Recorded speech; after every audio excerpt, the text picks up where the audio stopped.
Hey guys, welcome to my first YouTube video.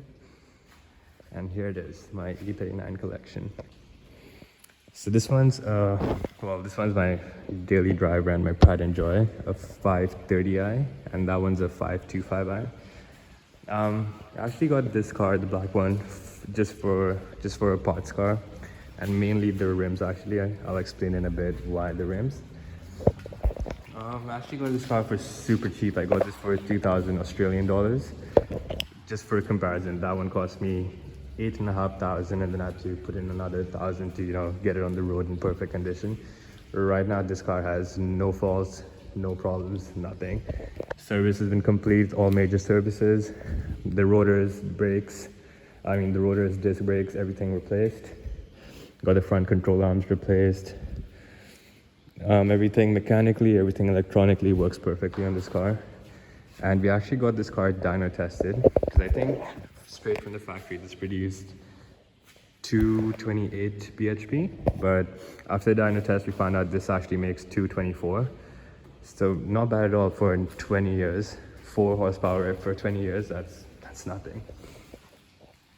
So any of you actually looking to buy an older BMW, it's honestly a good decision. It's definitely a safe bet, because prior to these two, I actually had a E39 523i, a 1999 model. Obviously not the M Sport kit, nothing like that. But that car had been driven, I think 355,000 km.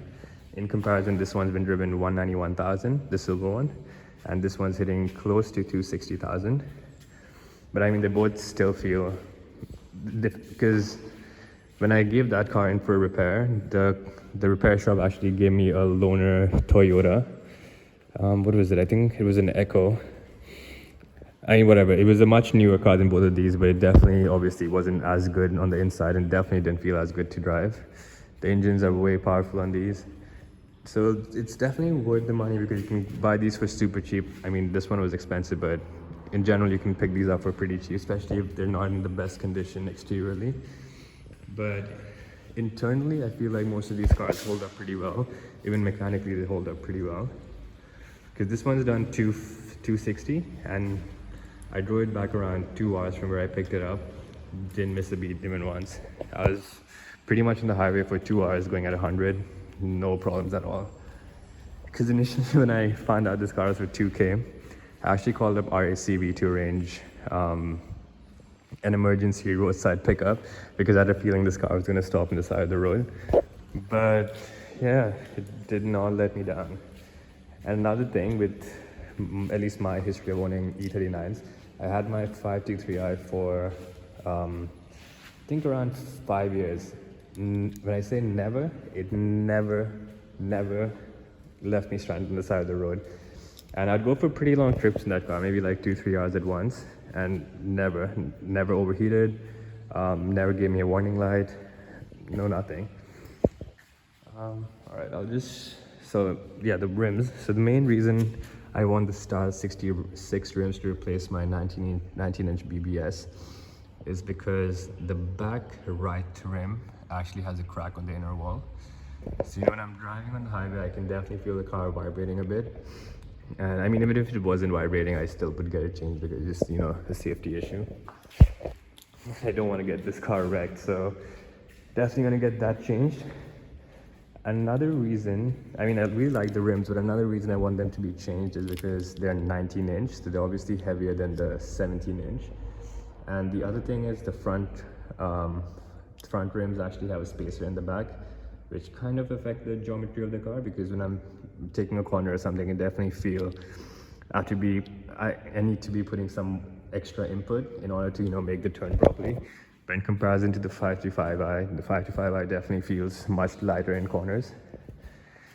And another reason is, so these rims are staggered just like these ones, but the back ones are 275 30 R19, and the front ones are 235 30 R19s.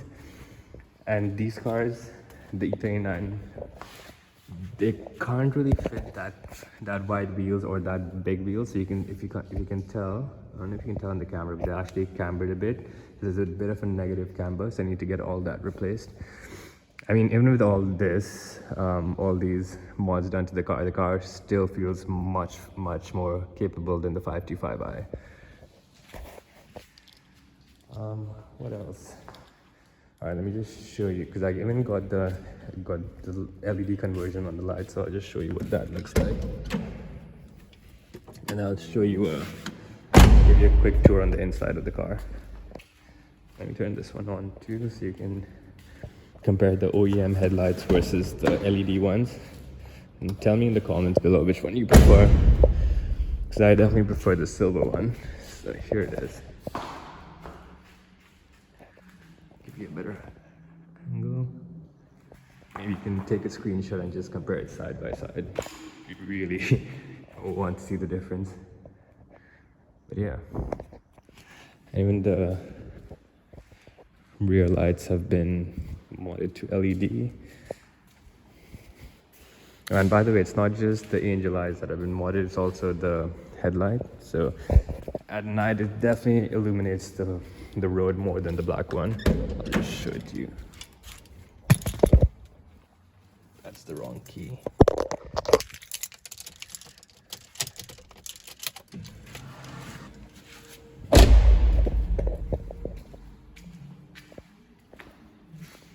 Wow, I didn't even turn it on.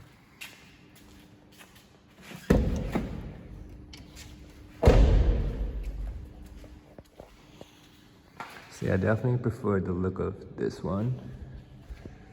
Actually, never mind, I'm not even going to turn that on because you guys probably already know what the standard bulb on a 20-year-old car looks like. Yeah. So I'll take you through a quick tour of the interior. So as you can see, everything's in pretty good nick for a car that's almost 20 years old. Oh yeah, it's got an LED on the inside as well. All the lights have been replaced to LED. And yeah, like you can tell, everything is in perfect order. Even the freaking cup holders work, which is unbelievable. You E39 fans definitely know what I'm talking about. Just for a comparison, this is what happens to the cup holders if they break. Don't really stay in. So you kind of like, you know, you can't really put anything in that spot. So yeah, and even this car is pretty much the same age as that one. It's actually produced in April of 2001, and this one was produced in, I think, August of 2001. But yeah, the only difference on the inside is this doesn't have the electronic seats. It has the wood grain interior, no telescopic steering wheel. Still has the M Sport steering wheel, but no telescopic steering wheel. The silver one's got a smoker's package. So over here in the back, you got an ashtray. I'll just show it to you real quick. There you go. And it's got projections on all 4 doors. Doesn't really look that great in the current lighting, but at night it definitely adds to the value of the car. And yeah, besides that, just do a quick walk around the cars in case you guys get a better look before.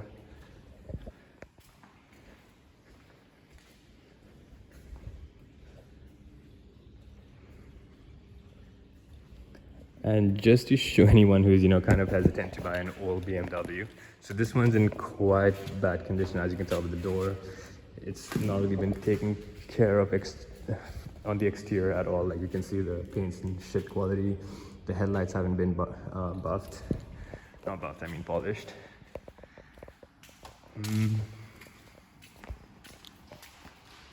But yeah, considering all that, these M54 engines, the inline 6 ones, they're actually really reliable. So I'll just do a quick turn on.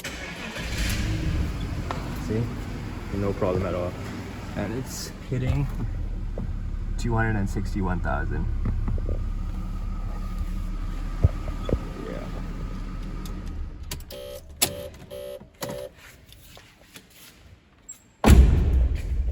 But yeah, so I'm just looking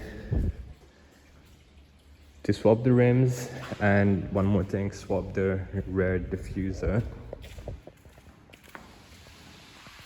You can tell this rear diffuser, I mean, it's kind of wearing out a bit, but compared to mine, so I think the previous owner tried to tow something at one point, so it actually cut a hole out. I mean, it doesn't really bother me that much because you can't really tell at night, but I mean, might as well get a tip-top, have this car being tip-top, so might as well get that replaced as well. And for anyone who doesn't know, the 525 and the 530 actually share the same engine.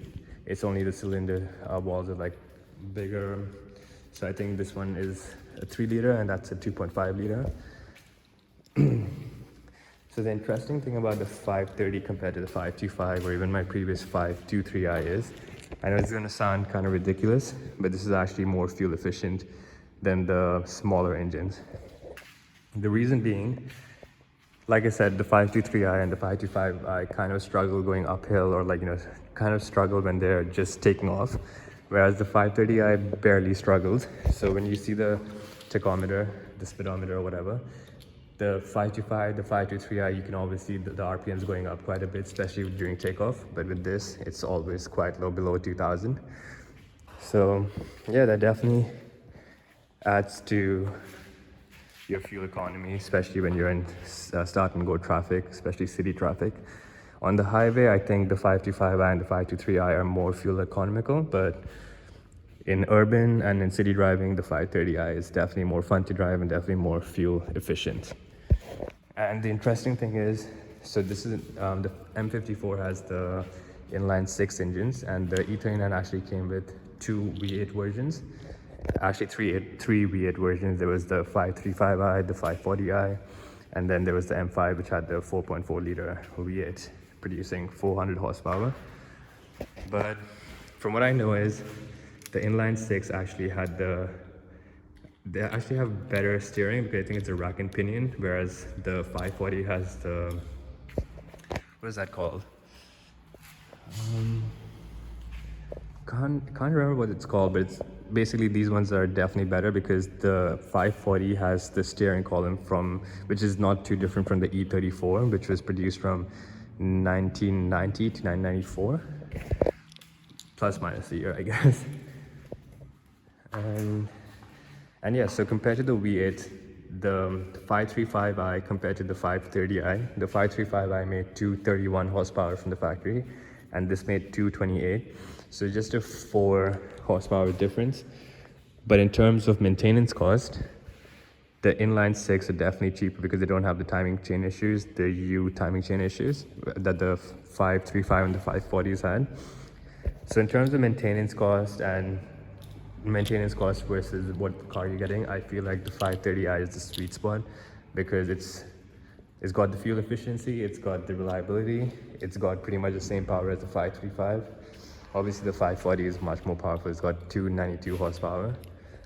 But I mean, I'll trade that for the reliability of this car compared to the 540 because I've heard a bunch of horror stories about the timing chain issues. But yeah, that's pretty much it, guys. And if you guys have any more questions, let me know. Or if you have any suggestions, if you want me to, you know, I don't know, take you guys for a drive, a POV drive of like the inside and how it accelerates and how it just drives in general. Or if you want me to do a quick POV comparison between that and this in terms of driving. But yeah, I'll be uploading more videos once I do the rim swap. And I have a feeling the Style 66 rims are gonna look better on the silver car. Not only because the car is silver, but because the car has actually been lowered slightly. So I feel like the contrast would look much better because I feel like these ones look kind of small on the black one. But if the car was lowered a bit, the wheel arch would, I don't know, blend in a bit better. Yeah, that's it, guys. Just show you one quick rear. And that is it. All right, guys, I'll catch you guys soon. And don't forget to hit the subscribe button, because it's taken me these many years to make my first YouTube video. If I get some subscriptions, I'll definitely be adding some more.